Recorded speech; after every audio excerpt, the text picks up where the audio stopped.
দেখতে, দেখতে তো শীত চলেই যাচ্ছে। কিন্তু শীতের মৌসুমে এরকম একটা সুন্দর পিঠা তো আমি তৈরি করিনি। এইজন্য ঝটপট আজকে তৈরি করে ফেললাম ব্যান্ডেজ বা পেপার পিঠা। তো হ্যালো এভরিওয়ান, আসসালামু আলাইকুম। সবাই কেমন আছেন? আশা করি অনেক, অনেক ভালো আছেন। আল্লাহর রহমতে আমিও ভালো আছি। তো চলে আসলাম নতুন একটা ব্লগ নিয়ে।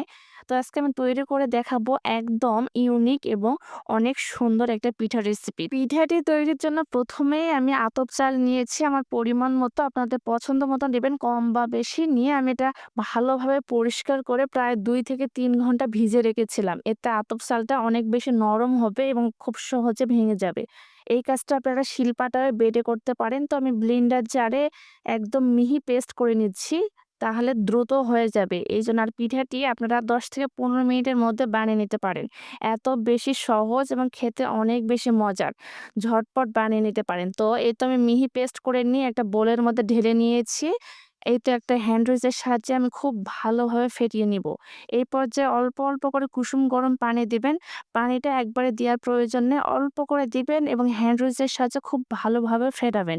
এতে পিঠাটি অনেক বেশি খেতে ভালো লাগবে। অবশ্যই একবার হলে বানিয়ে দেখবেন। এইটা শীত, গরম, বর্ষা সবসময় বানিয়ে খাওয়া যায়। এত বেশি মজার।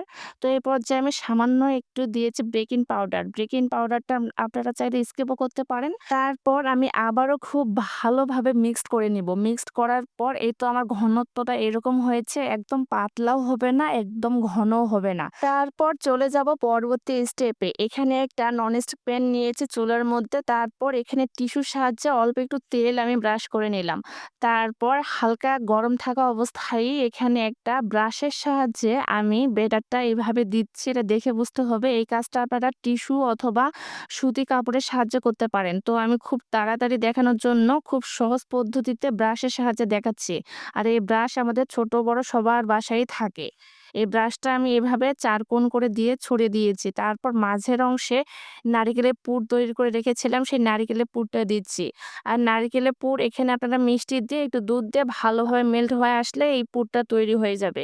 তারপর পুর দেওয়ার পর আমি একটা স্প্যাচুলার সাহায্যে ৪ সাইড থেকে আমি এভাবে মুড়িয়ে দিব। এটা অবশ্যই দেখে বুঝতে হবে। আর পিঠাটি বানানো এত সহজ যে নতুন রাঁধুনি যারা আছেন তারাও এটা সহজে বানিয়ে নিতে পারেন। আর খেতে মাশাআল্লাহ অনেক বেশি মজার ছিল। অবশ্যই বানিয়ে দেখবেন। মাত্র ১০ থেকে ১৫ মিনিটের মধ্যেই এই পিঠাটি তৈরি হয়ে যাবে। এই তো আমার মোড়ানো হয়ে গিয়েছে। দেখুন কতটা পারফেক্ট হয়েছে এবং লবণীয় হয়েছে। এই তো এভাবে আমি সবগুলো পিঠা বানিয়ে নিয়েছি। তো আমার ভিডিওটি কে কোন জেলা থেকে দেখতেছেন অবশ্যই কমেন্টে জানাবেন। আর আমার ভিডিও ভালো লাগলে অবশ্যই আমার পাশে থাকবেন। আজকের মতো আল্লাহ হাফেজ।